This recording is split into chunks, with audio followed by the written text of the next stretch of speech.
नमस्कार, लाख टके की बात में आपका स्वागत है। आपके साथ मैं हूं नलिनी पांडे। नमस्कार, आपके साथ मैं हूं शीनम शर्मा। लाख टके की बात में सबसे पहले बात करेंगे महिला आरक्षण को लेकर। यूपी विधानसभा के विशेष सत्र के दौरान सीएम योगी ने विपक्ष पर जमकर निशाना साधा।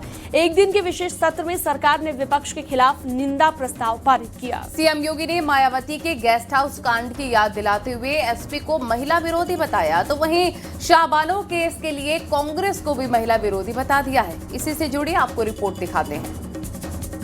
अनुसूचित जाति, जनजाति और अति पिछड़ी जाति से जुड़े हुए लोगों को उनका अधिकार और उनका हक हर हाल में मिलना चाहिए, इसमें कोई भी संदेह कहीं नहीं। लेकिन आप लोगों की जो मंशा नारी शक्ति बंधन अधिनियम के संशोधन विधेयक के माध्यम से जो सामने आया है कि आपने उसकी आड़ में नारी शक्ति को मिलने वाले नीति निर्धारण में उनके अधिकारों से उनको वंचित करने में आधार क्या बनाया? आधार बनाया मजहबी आरक्षण को, कि मुस्लिम आबादी के अनुरूप उन्हें आरक्षण मिलना चाहिए। मुझे लगता है कि देश के प्रति इससे बड़ा द्रोह कुछ नहीं हो सकता और आपके इस कृत्य की हम निंदा करते हैं। कि काले कर्मों से जो राजमहल सजाते हैं वही इतिहास में कलंक बन जाते हैं। यूपी विधानसभा मंडल में विशेष सत्र के दौरान सरकार ने विपक्ष पर बड़ा हमला बोला। संसद में नारी वंदन अधिनियम बिल पास नहीं हो पाया था। इसे लेकर योगी सरकार विपक्ष के खिलाफ निंदा प्रस्ताव लाई। सीएम योगी ने मायावती को लेकर कहा कि गेस्ट हाउस कांड कोई नहीं भूला। समाजवादी पार्टी के कारनामे सबको याद हैं। स्वर्गीय ब्रह्मदत्त द्विवेदी जी अपनी जान पर खेल करके समाजवादी पार्टी के गुंडों से भिड़े थे स्टेट गेस्ट हाउस में। तब जाकर के सुश्री मायावती जी सुरक्षित हो पाई थी। ये स्थिति थी आपकी। आप लोग किस नारी गरिमा की बात करते हैं? कौन सी नारी गरिमा की आप बात करते हैं? सीएम योगी ने पूजा पाल का भी जिक्र करके एसपी पर निशाना साधा। समाजवादी पार्टी की ही विधायक श्रीमती पूजा पाल उसका सबसे बड़ा उदाहरण है। एक गुंडा और एक माफिया के सामने समाजवादी पार्टी किस प्रकार से नतमस्तक होती थी जब स्वर्गीय राजूपाल की हत्या होती है। तो इसके बारे में मैं तो कह सकता हूं कि काले कर्मों से जो राजमहल सजाते हैं वही इतिहास में कलंक बन जाते हैं।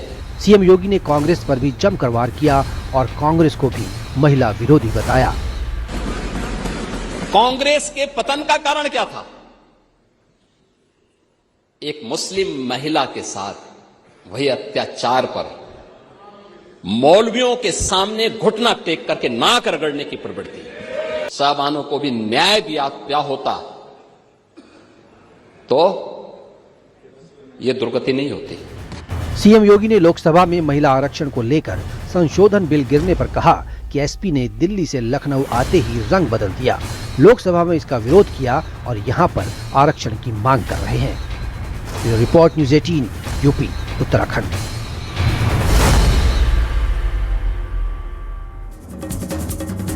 और कांग्रेस विधायक आराधना मिश्रा मोना ने सदन में चर्चा के दौरान बीजेपी पर निशाना साधा। वहीं एसपी विधायक रागिनी सोनकर ने कहा कि बीजेपी की सरकार में महिलाएं परेशान हैं। डिप्टी सीएम केशव प्रसाद मौर्य ने पलटवार कर कहा कि एसपी और कांग्रेस का इतिहास हमेशा से महिला विरोधी रहा है। चाहती वहां कौन सा आरक्षण, आपको कौन से संशोधन की आवश्यकता है? क्यों नहीं भारतीय जनता पार्टी अपने इतिहास भी गवाह है? वर्तमान में पूछ लीजिए, क्या एक भी महिला राष्ट्रीय अध्यक्ष आपने बनाया है? नहीं बनाया। पहली महिला प्रधानमंत्री इस देश को कांग्रेस पार्टी ने दी, इंदिरा गांधी। इसी उत्तर प्रदेश के अंदर माननीय सभापति जी एक बहुत ही विभत्स राजनीति के इतिहास में हिंदुस्तान का सबसे जो घिनौना हो सकता है कृत्य, वह कृत्य समाजवादी पार्टी ने 2 जून 1995 को स्टेट गेस्ट हाउस में करने का काम किया था। वो थी बहन मायावती। आप महिलाओं को सच में आरक्षण देना चाहते हो तो आज की वर्तमान स्थिति में उत्तर प्रदेश की सदन में 403 सीटों पर आप 33 क्या 50% का आरक्षण लागू करो और पूरा समूचा विपक्ष आपके साथ खड़ा हो जाएगा। लेकिन आप तो षड्यंत्र करना चाहते हो। विधानमंडल के विशेष सत्र के शुभारंभ होते ही सत्ता पक्ष और विपक्ष के लोग आमने सामने आ गए। महिला आरक्षण बिल को लेकर जमकर हंगामा हुआ। विधानसभा के बाहर एसपी नेताओं ने महिला आरक्षण बिल को लेकर नारेबाजी और हंगामा किया। वहीं बीजेपी और एनडीए नेताओं ने भी प्रदर्शन किया और विपक्ष को महिला विरोधी बता दिया। दिखाते हैं आपको रिपोर्ट।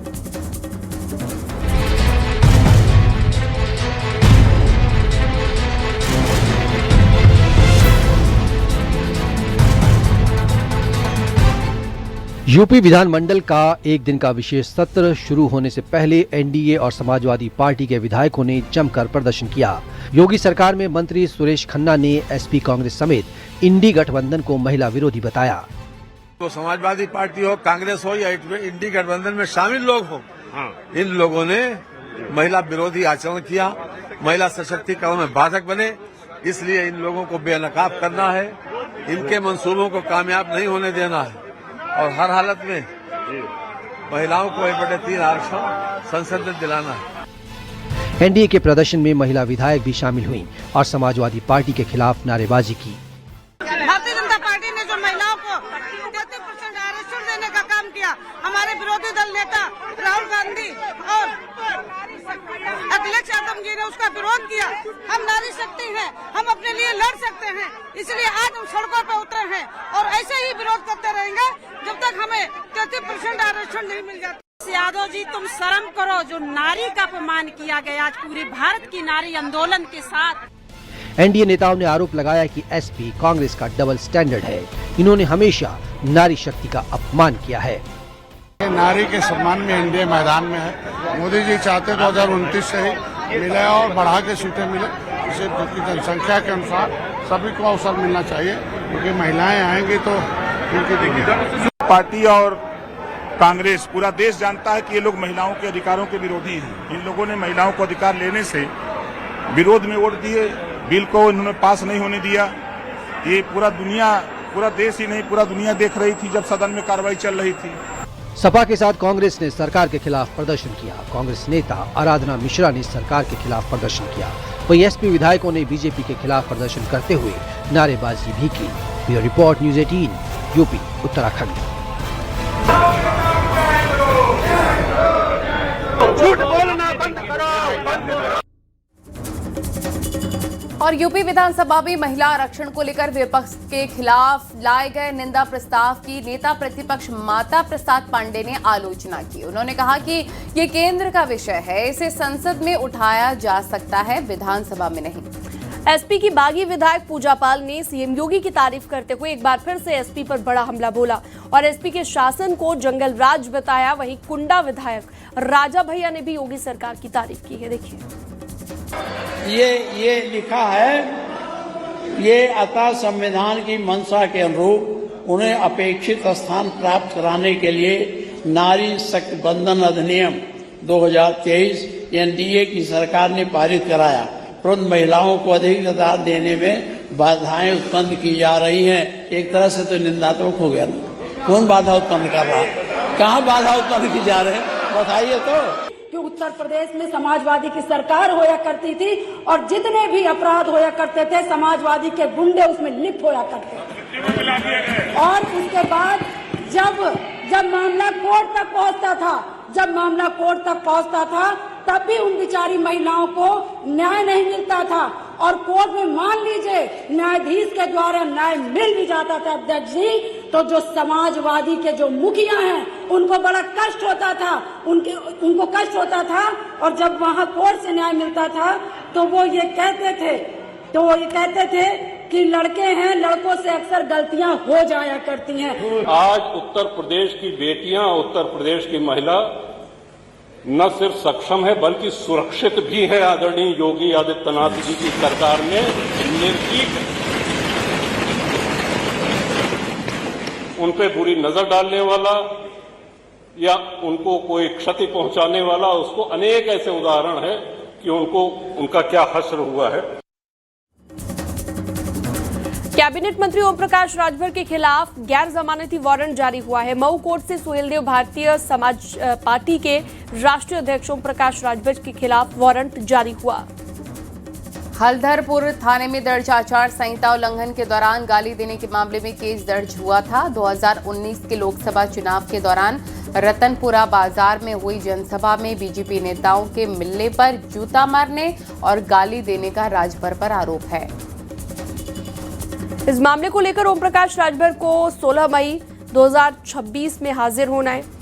जांच के बाद पुलिस ने कोर्ट में चार्जशीट दाखिल की थी। इस पूरे मामले में आरोप तय होने हैं, लेकिन कैबिनेट मंत्री ओम प्रकाश राजभर न्यायालय में हाजिर नहीं हुए, जिस पर उनके खिलाफ कोर्ट ने गैर जमानती वारंट जारी कर दिया है। और पश्चिम बंगाल को लेकर एग्जिट पोल के नतीजे सामने हैं। वोट वाइब के सर्वे के मुताबिक पश्चिम बंगाल में बीजेपी को पहले फेज में 93 सीट और दूसरे फेज में 60 सीट मिलने का अनुमान है। कुल 153 सीट बीजेपी को बंगाल में मिलने का अनुमान है। वहीं टीएमसी को पहले फेज में 56 सीट मिलती दिख रही है और दूसरे फेज में 81 सीट मिलने का अनुमान है। टीएमसी को बंगाल में कुल मिलाकर 137 सीट मिलने का अनुमान जताया जा रहा है, यानी कि बहुमत के आंकड़े 148 से दूर दिख रही है। कांग्रेस को पहले फेज में जहां 3 सीटें मिलती दिख रही हैं, वहीं दूसरे फेज में 0 है। कुल 3 सीटें ही एग्जिट पोल के नतीजों में कांग्रेस को बंगाल में मिलने का अनुमान है। एग्जिट पोल के नतीजों में अदर्स को 1 सीट मिलने का अनुमान है और पश्चिम बंगाल में कुल 294 सीट के लिए वोटिंग हुई है। बीजेपी को बहुमत के आंकड़े 148 के पार जाकर 153 सीट मिलती दिख रही है। तो एग्जिट पोल की अगर बात करें तो बंगाल में टीएमसी को 38% वोट मिलने का अनुमान है, बंगाल में बीजेपी को 48% वोट मिलने का अनुमान है और बंगाल में बीजेपी को 192 सीटें मिलने का अनुमान है। बंगाल में टीएमसी को 100 सीटें मिलने का अनुमान। विपक्षी बंगाल में टुडेज चाणक्य का ये एग्जिट पोल है। एग्जिट पोल में असम में कांग्रेस को 38% वोट मिलने का अनुमान है और असम में एनडीए को 50% वोट मिलने का अनुमान है। असम में कांग्रेस को 23 से ज्यादा सीटें मिलने का अनुमान है और बीजेपी को 102 सीट का अनुमान है।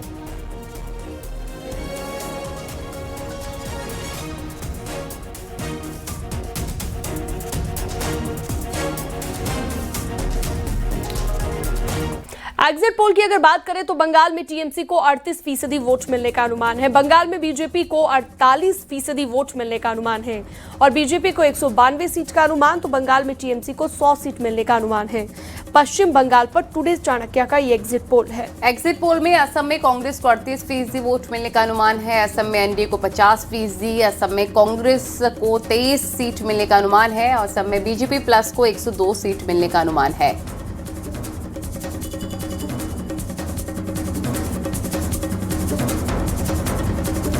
तो एग्जिट पोल में जहां पश्चिम बंगाल में बीजेपी की सरकार बनती दिख रही है, वहीं इसे लेकर सियासत भी शुरू हो गई है। बीजेपी ने इसे परिवर्तन की लहर और जनता की आवाज बताया है। वहीं एग्जिट पोल पर एसपी और कांग्रेस का कहना है कि आंकड़े अक्सर बदल जाते हैं। असली रिजल्ट 4 मई को आएगा, तब तय हो जाएगा कि बंगाल में बीजेपी आएगी या दीदी हैट्रिक लगाएंगी। रिपोर्ट आपको दिखाते हैं।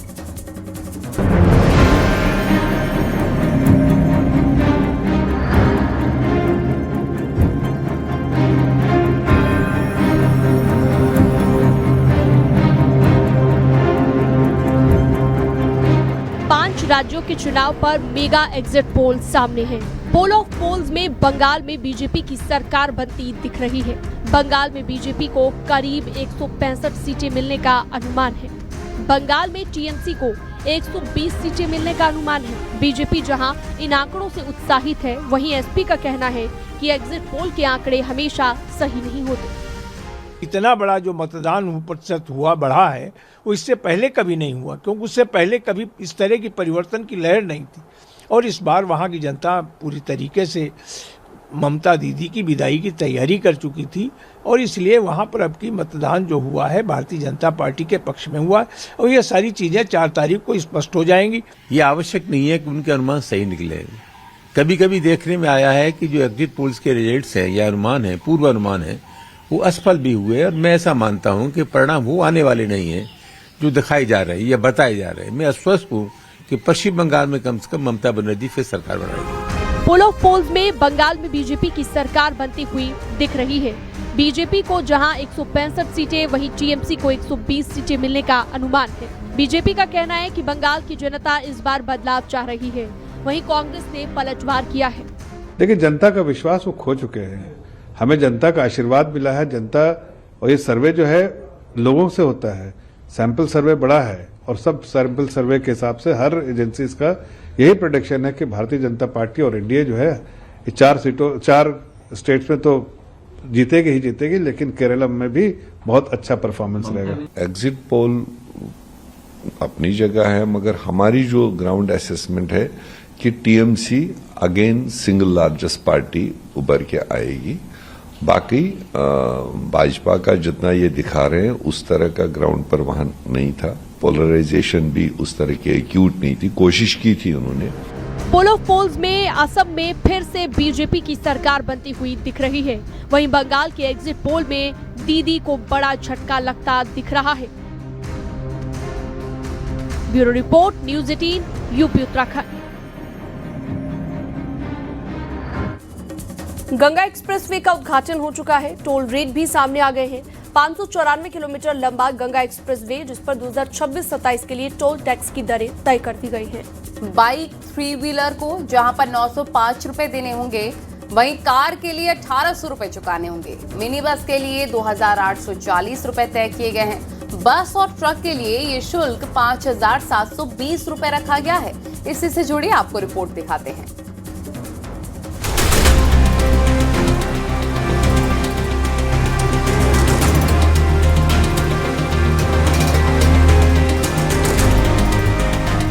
गंगा एक्सप्रेस वे का उद्घाटन हो चुका है। गाड़ियां फर्राटा भरना शुरू कर चुकी हैं। ऐसे में गंगा एक्सप्रेस वे पर टोल रेट भी सामने आ गया है। न्यूज़ 18 की टीम इस वक्त गंगा एक्सप्रेस वे पर ही मौजूद है और टोल बूथ पर ही मौजूद है। मेरठ से चलने के बाद पहला टोल यही पड़ता है। सबसे पहले ये टोल आप दिखाइए कि टोल पर हम लोग इस वक्त खड़े हुए हैं। लिखा हुआ है उत्तर प्रदेश एक्सप्रेसवे औद्योगिक विकास प्राधिकरण, Uttar Pradesh expressways industrial development authority. अलग अलग तरह के वाहनों के लिए अलग अलग दरें रखी गई हैं। 2 पहिया, 3 पहिया और पंजीकृत ट्रैक्टर के लिए कुल 905 रुपए टोल देना होगा। कार, जीप, वैन और हल्के मोटर वाहन ड्राइवर को 1800 रुपए चुकाने होंगे। हल्के व्यवसायिक वाहन, छोटे मालवाहक वाहन और मिनी बस के लिए 2840 रुपए तय किए गए हैं। बस और ट्रक के लिए ये शुल्क 5720 रुपए रखा गया है। टोल बूथ का नजारा है और गंगा एक्सप्रेसवे का नजारा कैसा है ये हम आपको लगातार दिखाई रहे हैं। यूपीडा के मुताबिक ये सभी दरें एक्सप्रेसवे के टोल प्लाजा से आखिरी टोल प्लाजा तक की एकल यात्रा पर लागू होगी। प्रयागराज जाने के लिए कार वाहन चालकों को नियर अबाउट 1800 रुपए टोल देना होगा। सबसे बड़ी खबर यही है। 594 किलोमीटर लंबे गंगा एक्सप्रेसवे पर टोल टैक्स तय कर दिया गया है। ये टैक्स एक बार की यात्रा के लिए होगा। खास तौर से जो वाहन चालक हैं उनको ओवर स्पीडिंग नहीं करनी है।